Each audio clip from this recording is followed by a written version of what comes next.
There are also some new concerns about how the Pfizer injections could interact with serious allergies. The National Health Service is reporting that 2 of its staffers had adverse reactions, so it's prompted a new warning that anyone with a history of severe allergic reactions, for example, people who regularly carry an EpiPen, should hold off on getting vaccinated. I want to bring in Dr. Saira Madad. She is an infectious disease epidemiologist and the senior director of the Special Pathogens Unit at New York City Health and Hospitals. Always good to see you. I want to start with that warning about allergic reactions to the vaccine, because obviously some people will just see a headline and that will make them nervous about getting the vaccine. How concerned are you about the warning, and should we be careful not to wave off anyone with just kind of a typical allergy? Well, I think it's important first to look at the sample size. So these are only just 2 cases out of, whatever the sample size currently has been made available to the population. So I think this is certainly warrants further investigation, but certainly nothing to be extremely surprised about. A lot of these things are going to happen as, these massive campaigns roll out. So I think this is something to be expected, but also just for a public health and safety standpoint, these are things that just need to be further looked into. But I do think that putting a pause on it the way that they have done and having a blanket statement of, for those that have severe allergies, I do think there needs to be a little bit more investigation before you make some sort of statement like that.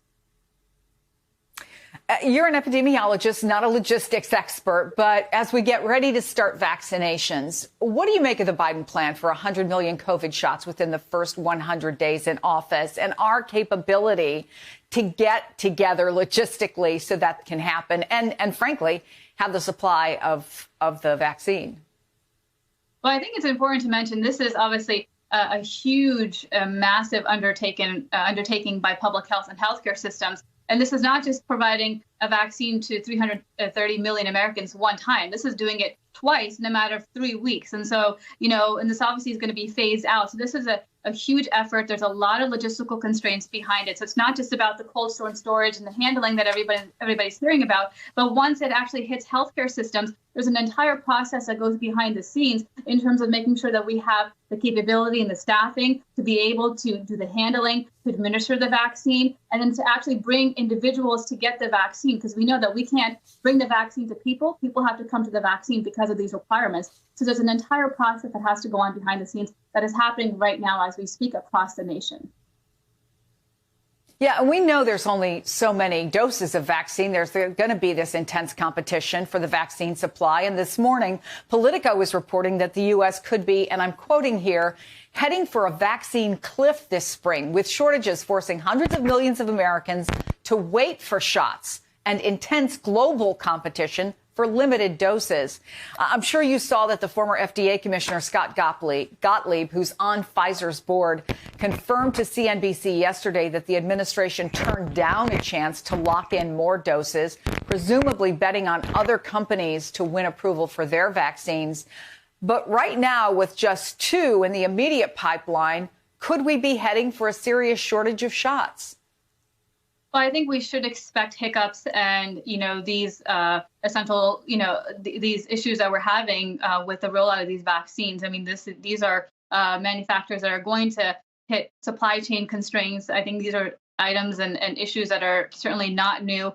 And so I think this is something that we just need to understand, that this is an entire process. There's going to be bumps and bruises along the way. There are going to be hiccups. But, we do know that we're not putting all of our eggs in one basket. There's going to be multiple other vaccines that are going to be made available, specifically, coming into next year in Q1. We'll probably have 4 to 5 different vaccines authorized by then. So we'll have more of a supply for the general population. But certainly, I think this is something that is to be expected. Unfortunately, we're seeing it earlier than we would have hoped for. But I think this is something that's going to continue to happen.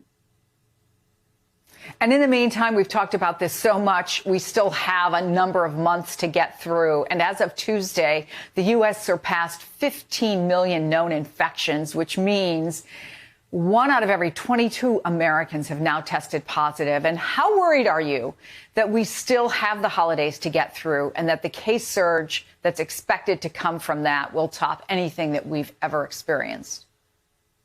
It is extremely alarming. And what you're seeing is obviously hospitalizations skyrocket. You're seeing not only not only a high number of infections throughout the United States, you're also seeing our testing is not essentially keeping up with our supply and demand. And so if you're looking at just South Dakota and Idaho, they have a percent positivity rate of over 50%, which means that we are not catching a lot of these infections. So even the infections that you're seeing today, it's probably just the tip of the iceberg. You have many, many more people that are walking around that are infectious, that are continuing to spread the disease. And so it's very, very concerning on that front, especially considering that holiday season is right around the corner.